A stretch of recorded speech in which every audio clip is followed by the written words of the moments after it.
자, 어저께 존재에 대해 통달한 사람. 네. 존재라는 것이 무엇냐? 뭐, 번뇌의 영향 위에서 무명으로부터 집착에 이르는 이 연기, 12연기의 9가지 지분을, 조건으로 생겨나는 존재죠. 이렇게 불완전한 조건 관계에 의해서 불완전하게 생겨나는 존재.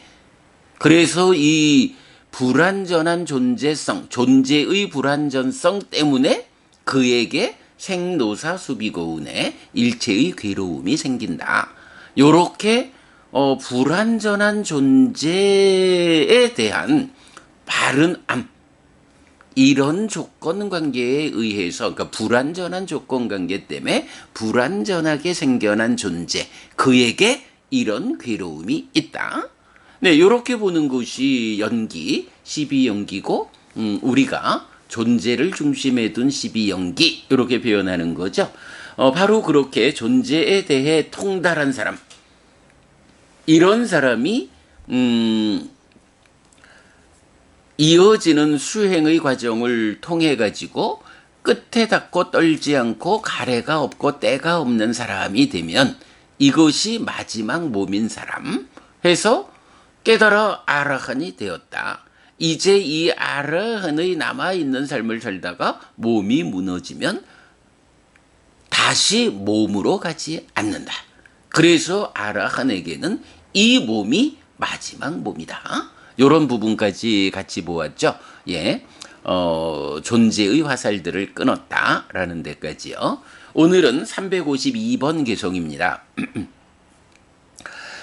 위따딴호 아나다노 니루띠 빠다꼬 위도 아카라낭 산니 빠땅 잔냐 뿌파 빠라니쩌 사외 안띠마 사리로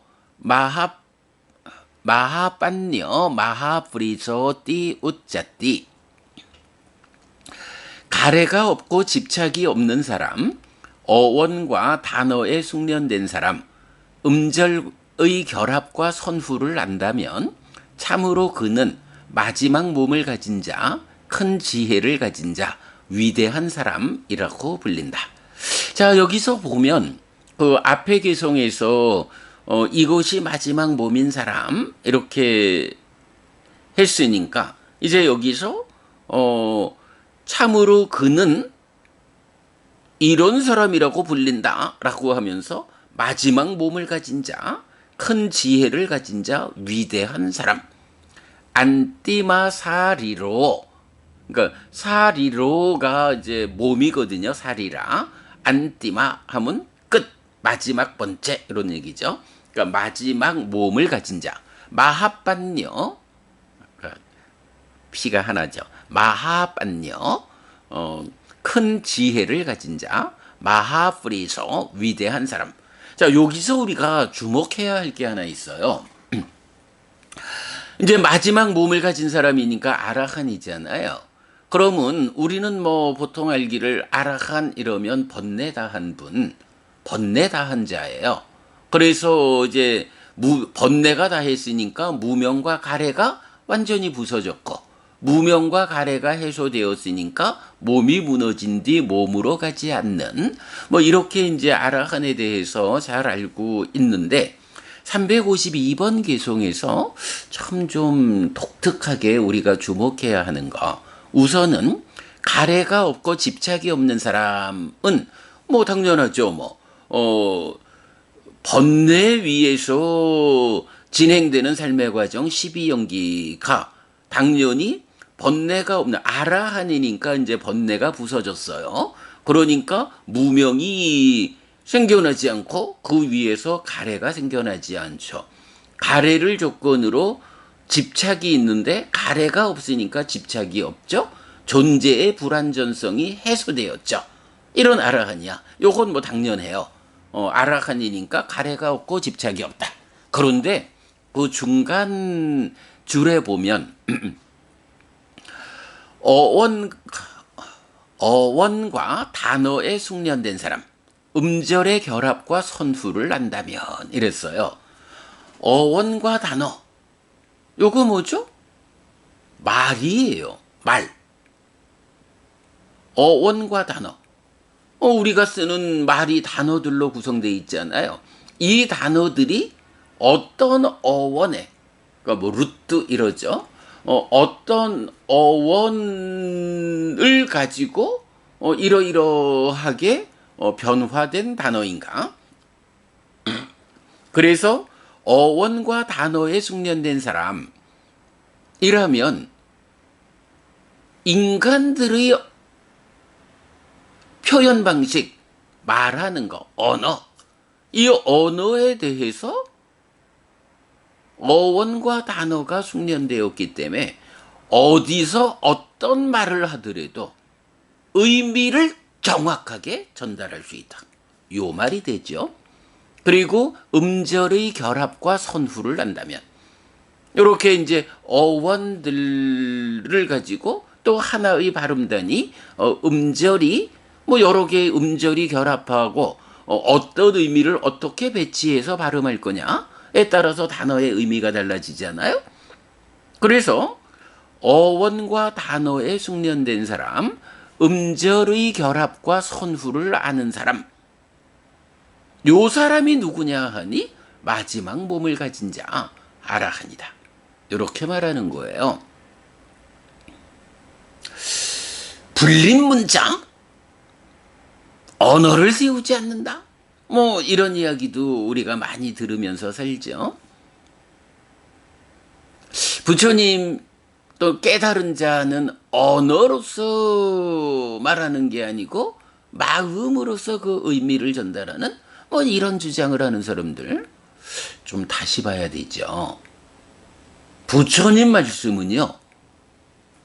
마지막 몸을 가진 자 아라한 그 깨달은 자는 가래가 없고 집착이 없다라고. 가래가 없고 집착이 없다는 건 뭐죠? 아라한인 그분 그 자신의 이야기예요. 그분 자신이 번뇌가 다 했어. 번뇌를 완전히 부쉈기 때문에 무명탐진치가 없고 그러니 가래가 생겨나지 않는 애멸의 삶. 요거를 뭐라고 해요? 따까와짜로. 따까의 영역을 넘어선. 그래서 집착이 없는 행위에 번뇌가 작용하지 않는 이렇게 아라한 자신의 이야기를 말할 때는 가래가 없고 집착이 없다. 이렇게 표현을 하는데 이러한 아라한이 이제 어떤 일을 하나요? 예, 우리가 이 독성집에도 첫 장에 그 표현 썼다 했죠. 슬픔을 떠난 사람은 슬픈 사람을 살핀다. 라고 해서 내가 슬픔을 떠났어. 내가 고멸을 실현했어. 열반을 실현했어. 라고 하면 아직까지 괴로움을 떠나지 못한 이 세상의 존재들을 살펴야 하는 거예요. 나는 이제 깨달아 아라한이 되었다. 더 이상 슬프지 않은 사람이 되었다. 그런데 세상의 많은 존재들은 아직 슬프다. 이 슬픈 사람들을 위해서 내가 어떤 역할을 해야 할 건가? 바로 이렇게 슬픔을 떠난 사람이 슬픈 사람을 살핀다라는 이 당위성, 이런 역할의 부여가 만약에 불교 안에 없었다면 부처님께서 이런 역할을 스스로 당신에게 또 제자인 아라한들에게 이런 역할을 부여하지 않았다 하면 불교가 지금까지 세상의 많은 존재들을 위하여 역할할 수 없죠. 안으로 자기 자신에게는 가래가 없고 집착이 없는 이런 상태가 된 거고 이제 바깥쪽으로는 슬픈 사람을 살펴야 하거든요. 그들의 삶을 그 슬픔에서 벗어나도록 이끌어야 하거든요. 그럴 때 어떤 방법이 있어서 그것을 하나요? 마음으로 마음을 전하나요? 이심전심? 삼처전심? 참 묘해요. 삼처전심 염화시중의 미석, 이런 이야기가 니까야에는 없어요. 어제도 말씀드렸지만 부처님께서도 당신의 마음을 제자들에게 언어를 또는 몸짓을 통하지 않고 직접 마음을 전하는 경우는 니까야 전체적으로 한 번 나타나요. 그러면서 그것을 부처님이 신통행을 행했다. 신통을 행했다. 이렇게 나타나요. 마음이 직접 전달되는 거 아니거든요. 그러면 이제 슬픔을 떠난 사람, 이분들이 슬픈 사람을 살피기 위해서는 무엇가 필요해요? 예, 그 슬픈 사람들이 이해할 수 있는 그들의 언어로 그들에게 법을 설해가지고 그들의 아픔을 떠나도록 이끌어야 한다고요. 이 언어라고 하는 거, 언어가 매개가 되지 않는 한 아라한이라 해도, 아니 부처님이라 해도 슬픈 사람들에게 그 슬픔을 떠나도록 이끌 수 있는 방법이 없는 거예요. 그래서 부처님도 결국 인간들의 언어로 가르침을 설해야 했고, 그래서 앞에서 우리가 제4장 분석경 용어 정의라는 부분을 인간들의 언어로 부처님도 법을 설해야 했기 때문에 이제 인간들이 자기대로의 의미 부여를 하면 이 법의 의미를 상실하게 된다, 왜곡된다, 전도된다 하는 것 때문에 부처님 직접 중요한 교리 용어에 대해서 용어의 의미를 정의해 준다. 이게 우리 제4장에서 독송한 경들이잖아요. 그 개념 굉장히 중요한 거죠. 바로 그 이야기가 352번 개송에서 부처님 이렇게 말씀하시는 거예요. 마지막 몸을 가진 자, 큰 지혜를 가진 자, 위대한 사람이라고 불리는 이 아라한들이 자기 자신은 가래가 없고 집착이 없는 사람이 되었다. 이제 세상에 슬픈 사람을 살피기 위해서 그들의 삶을 행복으로 이끌기 위해서는 그들의 언어를 매개로 할 수밖에 없다. 그러기 때문에 이제 깨달은 자는 어원과 단어에 숙련돼야 한다. 음절의 결합과 선우를 알아야 한다. 그래서 그들의 언어로 그들이 이해할 수 있도록 이 가르침이 설해져야 한다. 요 관점요. 특히 한국 불교가 근자에 와서 다양한 방법으로 깨달음을 선언하는 사람들이 깨달음 이후의 삶의 모습들 많이 보여주고 있지만, 이렇게 부처님이 말씀하시는 깨달았다라고 하면 자기는 가래와 집착이 없는 사람이 된 거고, 그 역할을 다하기 위해서는 세상의 언어에 숙련되어서 세상의 언어로서 세상 사람들을 슬픔을 떠난 경지로 이끈다. 네, 요 관점 352번 개송에서 우리 아주 중요하게 보아야 합니다. 자, 353번 개송입니다. 사바비부 사바위두 하마스미 사베수 담메수 아누 팔리또 사반자호 딴하카예 위무또 사양 아빈니아야 까무디세양. 나는 모든 것을 정복하고 모든 것을 알고 모든 법에 대한 더러움이 없다. 스스로 실답게 알아서 모든 것을 포기하고 애가 부서져 해탈한 사람이 누구를 특정할 것인가? 예, 뭐 당연히 뭐 부처님, 뭐 부처님 이래도 되고 뭐 아라한들 이래도 되겠지만 일단은 이제 여기선 1인칭으로 나타났기 때문에 나는 모든 것을 정복하고 모든 것을 알고 모든 법에 대한 더러움이 없다라고 하는 그 성취의 상태를 표현하죠. 그리고 스스로 실답게 알아서 모든 것을 포기한다, 놓는다. 그리고 가래가 부서져 해탈한 사람. 이렇게 아라한이 된 사람이 누구를 특정할 것인가? 라고 하는데 여기서 뭐 누구를 특정할 것인가 라고 할 때는 요게 이제 뭐 우리 그 부처님께서 깨닫고 다섯 비구에게 법을 설해러 가는 과정에서도 이제 그런 표현이 나오지만 그대의 스승은 누구입니까?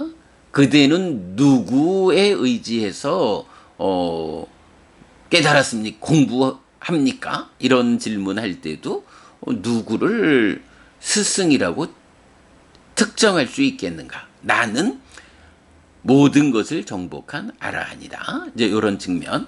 그래서 해탈한 사람이 누구를 스승이라고 누구의 가르침을 따라 깨달았다고 특정할 것인가? 이제 이런 표현이죠. 네. 그 다음에 354번. 사빠다낭 담마다낭 지나띠 사빠라상 담마라서 지나띠 사빠라띵 담마라띠 지나띠 딴학하요 사빠두캉 지나띠. 법보시가 모든 보시를 이기고 법의 맛이 모든 맛을 이긴다. 네, 법자를 잘못 썼네요. 법의 기쁨이 모든 기쁨을 이긴다. 애의 부서짐이 모든 괴로움을 이긴다. 라고 해서요.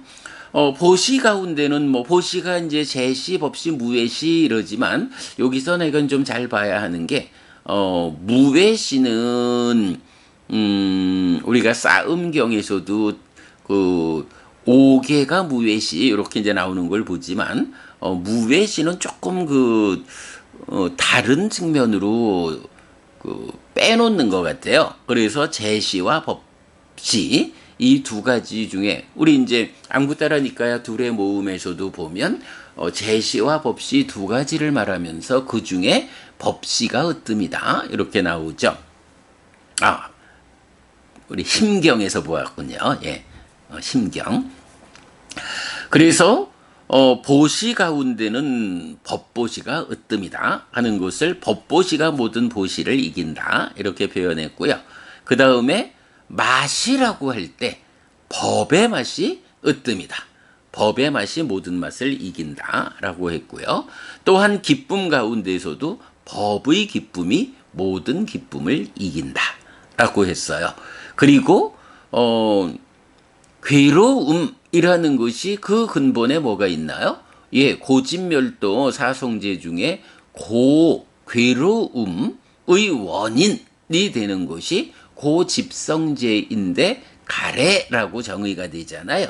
그래서 가래의 부서짐이 모든 괴로움을 이긴다라고 해서 354번 개송에서는 이긴다라는 관점이죠. 법보시가 모든 보시를 이긴다. 법의 맛이 모든 맛을 이긴다. 법의 기쁨이 모든 기쁨을 이긴다. 가래의 부서짐이 모든 괴로움을 이긴다. 예, 결국은 애멸의 삶이 고멸의 완성이다. 라는 거 보여주고 있고요. 355번 개송입니다. 하난띠 보가 둠매당 노저 빠라가외시너 보가 딴하야 둠매도 한띠 안내나 앗다낭. 재물은 어리석은 자를 해치지만 피안을 추구하는 자를 해치지는 못한다. 어리석은 자는 재물에 대한 가래 때문에 남들을 해치는 것처럼 자신을 해친다. 예, 어, 재물이라고 하는 거, 뭐, 이 재물은 나의 것이 됐든 남의 것이 됐든 결국 어리석은 자를 해치지요. 그 재물에 대한 욕탐이, 재물에 대한 관심이 지나치게 작용한다. 욕탐이 재물을 움켜잡으면서 결국은 그 재물 때문에 자기 자신을 해친다. 그러나 피안을 추구하는 자는 이 재물이라는 곳에 위험을 보기 때문에 재물이 피안을 추구하는 자를 해치지는 못한다. 어리석은 자는 재물의 매력을 볼 뿐 위험을 보지 못하기 때문에 재물로부터 해침당하지만, 즉 재물이 가지는 매력의 이면에 있는 위험, 이 위험에 의해서 해침당하지만 피안을 추구하는 자는 이 재물로부터 매력 뒤에 숨어 있는 위험을 보는 사람이기 때문에 재물이 피안을 추구하는 자를 해치지 못한다. 이렇게 말하고요. 이렇게 어리석은 자는 그러니까 재물이 어리석은 자를 해치는 요 이야기에 대해서 어리석은 자는 재물에 대한 가래 때문에 남들을 해치는 것처럼 자신을 해친다. 재물에 대한 가래 때문에 남을 해쳐가면서까지도 그 재물을 얻고자 하지만, 그러나 결국은 그 가래 때문에 재물이 어리석은 그 자신을 해친다. 그러나 피안을 추구하는 자를 재물이 해치지는 못한다. 이렇게 표현되죠.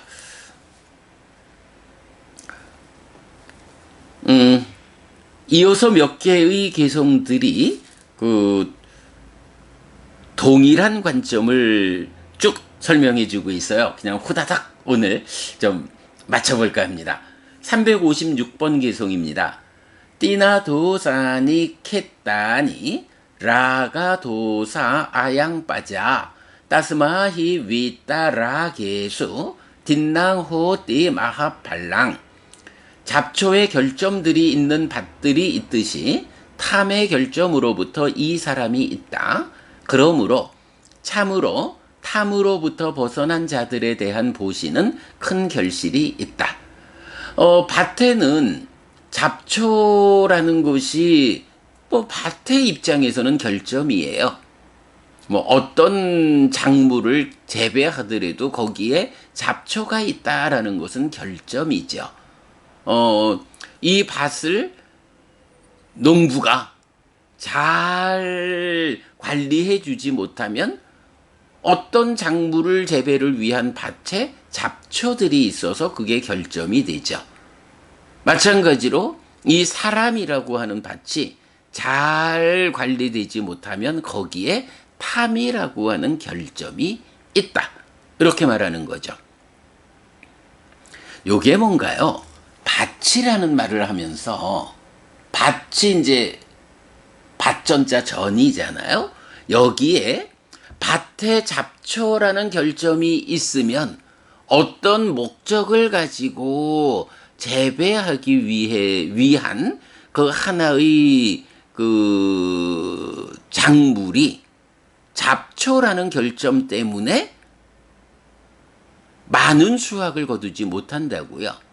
이 사람에 대해서도 사람이라고 하는 밭에 탐이라는 결점이 있으면 이 사람의 삶이 커다란 성취를 얻지 못하는 거죠.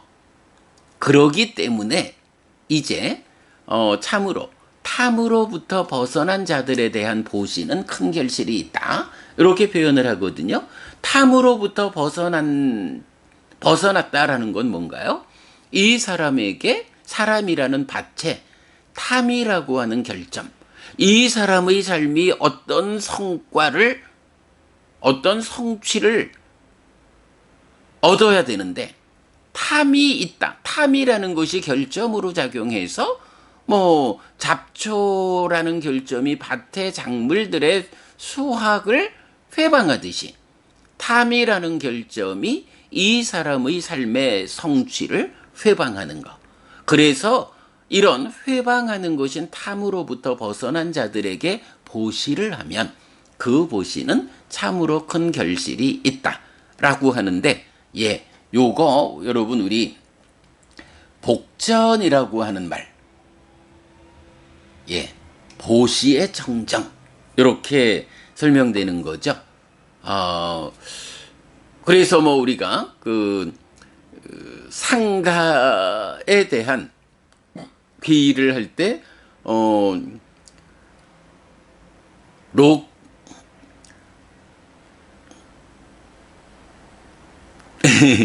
이건 세상의 복전, 뿐약개 땅 로까싸라고 해서 세상의 복전이다라고 하고, 또한 그렇게 그 복전이 되는 이유가 무엇냐라고 하니 마음의 탐진치가 해소된, 네, 이런 성자들이 복전이다라는 부분을 이제 말하고 있잖아요. 이거 제가 오늘 요 356번부터 359번까지를 쭈르륵 말하고 마치려고 했는데 얘기하다 보니 그게 아니네. 잡초의 결점들이 있는 밭이라는 요 표현에서 분약계 땅 로까싸, 세상의 복전이라고 하는 요 복의 밭이라고 하는 개념이 여기서 연결되는 것을 지금 설명을 하다 보니까 발견이 되네요. 오늘 여기까지만 하고요. 내일 356번부터 요게 사실은 그 탐진치 가래 이렇게 쭉 동일한 내용이 반복되는데, 복전이라고 하는 이 주제를 이어지는 4개의 개송을 통해서 우리가 좀 확실히 하고 가야 할 필요가 있겠네요. 여기부터는 내일 아침에 공부하도록 하겠습니다.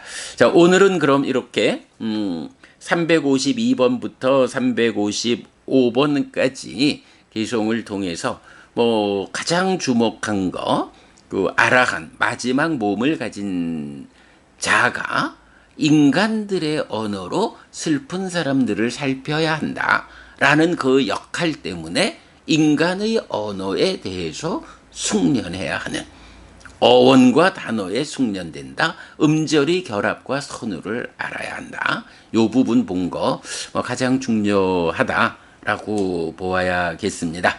네, 여러분, 오늘도 부처님의 언어로 부처님의 가르침을 독송하면서 하루를 잘 시작했습니다. 잘 시작한 오늘 하루 여러분 내내 편안하시고 이익과 행복을 쌓는 시간 되시기 바랍니다. 함께 해주셔서 고맙습니다. 여러분 행복하십시오.